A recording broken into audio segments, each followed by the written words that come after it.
Hello, my compañeros. My friends call me Capri, and I am the coolest thing since the peppermint patty. I am so cool, in fact, that Shorty, the creator of the heavens and the earth, and sovereign of the kingdom of heaven, has appointed me to be the ambassador at large of the kingdom of heaven. As you probably already know, an ambassador at large is a diplomatic official of the highest order, sent by a sovereign to accomplish a special mission. My special mission is named Exodus 2, the Evolution Revolution, and it will take humankind to the next quantum level, from Homo sapiens to Homo creators. Exodus 2 will lift up all of humankind to an infinitely higher state of consciousness, synergistically multiplying the potency of your creative conscious energy by more than 7 billion times. You and I, all of us as individuals, will be like God. This is our inheritance, our birthright. And now we have the technology to attain this incomparable, incomparably majestic apotheosis. Many of the prophets have spoken of this time. All of the world's major religions and the Mayan long count calendar have predicted that it would arrive at exactly this point in our history. Aren't you expecting it? Of course you are. Well, here it is. Before I go into more detail about the wonderful advantages of Exodus 2, I want to get into that letter that I wrote.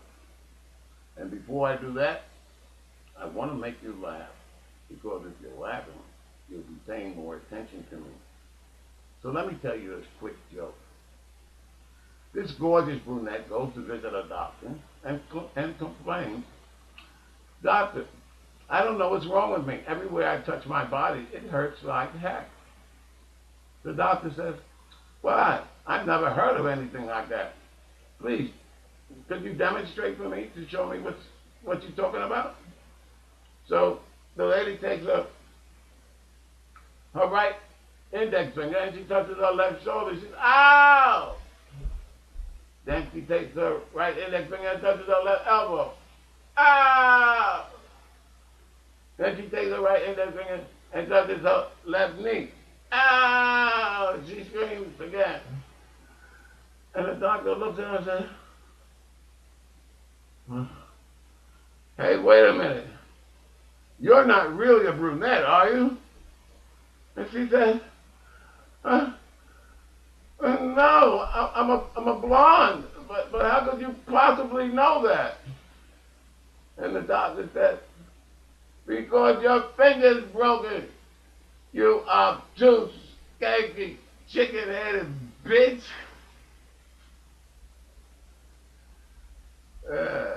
That's not to imply that any of the ladies who this letter is addressed to are blonde. No, no, no, no, no, no. That letter, yeah. That disgusting and despicable letter, that was me mushing the United States, kicking sand in America's face, and daring America to do something about it. I want the world to see what America did to me, a decorated and disabled Vietnam veteran with 2 honorable discharges. The Fourth Amendment says, "No warrant shall issue but upon probable cause, supported by oath or affirmation." Please look at this document from the Brooklyn VA Hospital's Chief of Police, dated February 28, 1994. As you can see, it says 228 here and here, and 22894 down here. 3 times this chief of police dated this document as 22894. There can be no question whatsoever as to this document's date of origin. The 6th line up at the bottom of this document reads, the U.S. District Court warrant for arrest number 940290M is attached to this report. As you can see also, the FBI agent Anthony John Nelson is mentioned 3 times on this page alone. You know, I'm not a rocket surgeon, but I'm going to go out on a limb here and try to decipher exactly what that means. Does that mean that on February 28, 1994, VA Chief of Police Gregory Bennett, number 344, had in his possession a copy of a U.S. District Court warrant for arrest, number 940290M, and that arrest warrant was attached to his report that is also dated at 22894? Is that what VA Chief of Police Gregory Bennett is saying? Then that has to be the position of the United States. Remember that date, February 28, 1994. The probable cause that the 4th Amendment requires is the FBI complaint, in this case anyway. That's number 940290M. It is the same number on the U.S. District Court warrant for arrest, number 940290M. That SS near the top means that what followed is sworn and subscribed to. What follows is this. Anthony John Nelson, being duly sworn, deposed and says that, blah, blah, blah. This ends with, wherefore, your deponent respectfully requests that a warrant be issued for the defendant Norman Calvert and that he be dealt with according to law. Then somebody signs Anthony John Nelson above that name. Below that, on the left, it says, sworn to before me this 1st day of March, 1994. Hey, wait just a dang that is in it. The village idiot has a question. What? That's the same question that the President of the United States had? And the United States Attorney General has? And the New York State Governor has? And the New York State Attorney General has? The same question that you and I have. How in the world did the VA Chief of Police Gregory Bennett have a copy of federal arrest warrant number 940290M in his possession on February 28, 1994, when the complaint upon which that warrant was based did not even exist until the next day?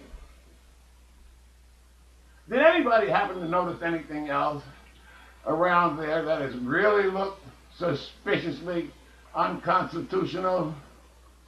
How about the United States Magistrate Judge's signature, which is only conspicuous by its absence? Without that signature, there is no oath. Without that oath, there is no complaint. Without that complaint, there is no probable cause. Without that probable cause, there is no warrant for arrest.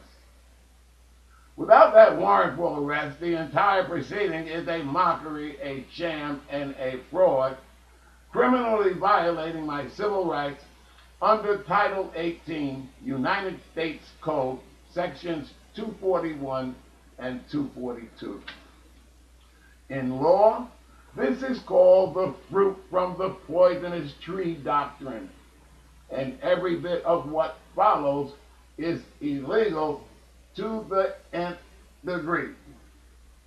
When this gross malfeasance was carried over to the state, it fatally tainted my state trial and cost me 15 very long years of my life. This fatal flaw was so salient that the U.S. magistrate judge before whom I was first legally arraigned had this to say. The court, Mr. Concannon, who's my federal legal aid lawyer, have you reviewed the complaint with Mr. Calvert? Mr. Concannon, yes, we went over it together, Your Honor.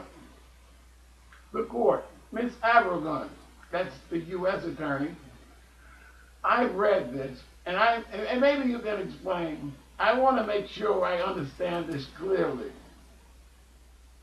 Agent Nelson, I gather, is not here. Miss Abergun, oh, Agent Nelson, who signed the complaint? Now, if that don't stink worse than a 10-day-old dead fish. Why, no, Miss Abergun. I was talking about the Agent Nelson who discovered kryptonite. The United States of America used that bogus felony complaint and arrest to thwart the timely filing requirements, and then replaced it with a misdemeanor information on October 21st, 1994, more than 8 months after the February 10th incident. That misdemeanor information was incorrectly worded, so that when the incorrect wording was used on the judgment of conviction, the judgment of conviction itself was rendered illegal and turned out to be the most damaging element of my state trial and caused me to lose 15 very long years of my life in state prison. I can go on and on and on about what and how the United States has caused me drama, and grief. And I certainly will if the United States refuses to wake up and smell the coffee. I'm going to interject something here for Governor Cuomo about my state trial.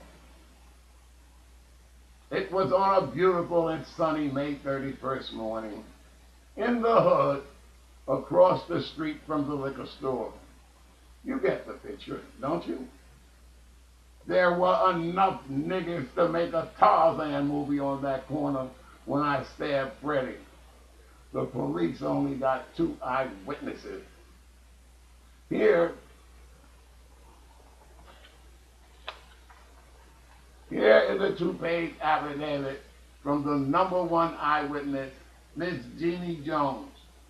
In it, she says 7 times that I only defended myself and that I only moved after the gun was at my head and I was sitting on a milk crate with my back to a brick wall.